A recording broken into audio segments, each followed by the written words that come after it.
নমস্কাৰ মৰমৰ বন্ধুসকল, আজি তোমালোকৰ কাৰণে আৰু এটা ভিডিঅ' লৈ আহিছোঁ। আজি ভিডিঅ'ত আমি ডিছকাছ কৰিম কেইটামান ইংলিছ ৱৰ্ড।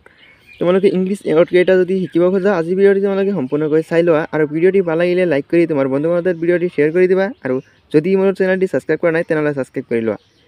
চোৱা, আৰ্ট মানে পৃথিৱী, স্কাই মানে আকাশ, ক্লড মানে ফ্ৰেম, ইয়াৰ মানে বতাহ, ছান মানে সূৰ্য, ষ্টাৰ মানে তৰা, ছেটেলাইট মানে উপগ্ৰহ, আৰ্থকুইক মানে ভূমিকম্প, ষ্টৰ্ম মানে ধুমুহা, ওচিন মানে মহাসাগৰ, বেলি মানে উপত্যকা, ডিউ মানে নিয়ৰ, ষ্ট্ৰন মানে পথাৰ, লেক মানে হ্ৰদ, ফিল্ড মানে পথাৰ।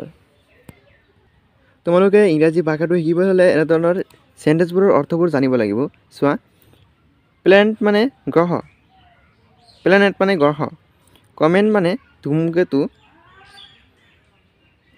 ধূমকেতু, আইচ মানে বৰফ, থাণ্ডাৰ মানে বজ্ৰ, চি মানে সাগৰ, অল্ড মানে পৃথিৱী, ফগ মানে কুঁৱলী, চেণ্ট মানে বালি, বুছ মানে জোপোহা, ৱাটাৰ মানে পানী, নেচাৰ মানে প্ৰকৃতি, ফ্লড মানে বানপানী, আইলেণ্ড মানে দ্বীপ, ট্ৰাক মানে গুহা, কাণ্ট্ৰি মানে দেশ।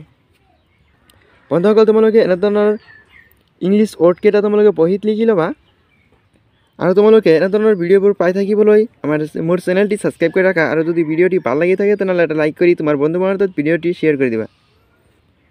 আৰু আজি ভিডিঅ'টি মই ইয়ালৈকে সমাপ্ত কৰিছোঁ। মই অতি সোনকালেই অন্য এটা ভিডিঅ' লৈ আহিম।